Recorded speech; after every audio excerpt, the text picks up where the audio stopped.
by the time I got out of my MFA, I really hated the short story. I felt like every short story I'd ever written was really, really, really bad. I hated talking about it.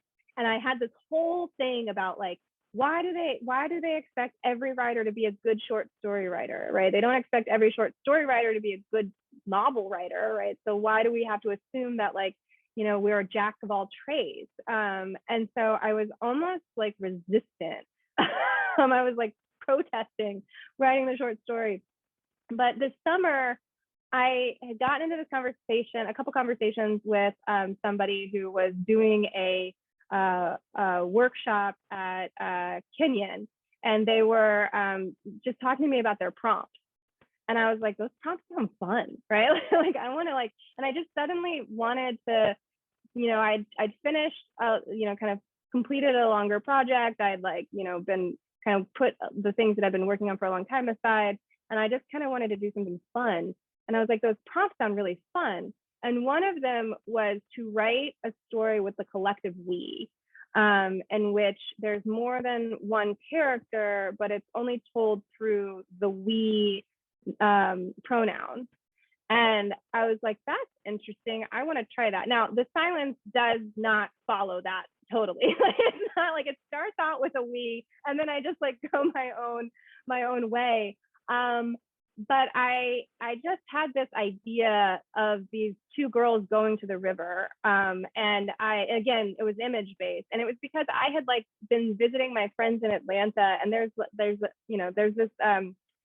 this wilderness area. I'm not even going to remember what it's called. I like put my GPS in to tell me where to go running.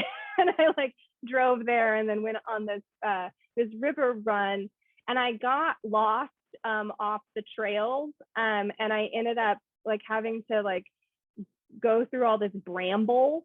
And like I like stepped in like mass puddles of mud and like was like ducking under like thorny trees. And it was really ridiculous considering the fact that once I got out of the forest, there was like a Chick-fil-A like right there and like a giant mall.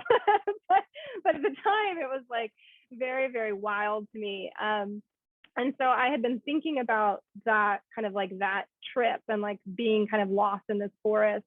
And so I just kind of started the story, and that was like the first image that popped in, was just like trying to get to a spot in the river. And basically that's how it came to be. And I just let the words, and that's I find one of the more rewarding processes. And I think it's rare. I don't think it's always the case when you sit down to write for something for the first time.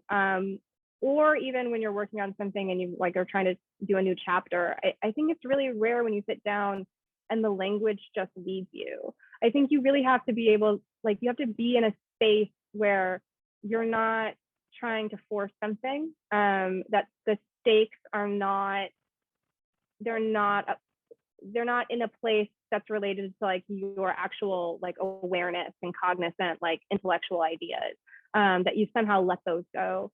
And I think that is really where the magic happens, like where the art happens. And I think it's really hard. So when you're thinking about craft again and process, right, so much of it is like trust that the language is going to be there and is going to lead you there. And that's what happened with this story.